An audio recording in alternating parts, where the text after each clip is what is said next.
தொடர்ந்து பிள்ளையார் குழி போட்டு செயலெதுவும் தொடங்கு.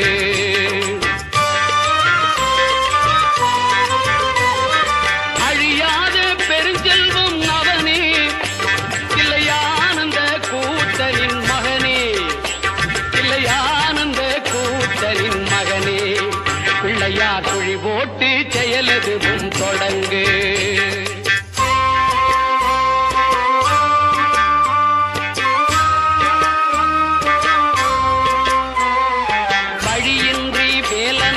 திகைத்தான் புறவள்ளியவள் கைப்பிடிக்க துடித்தான்.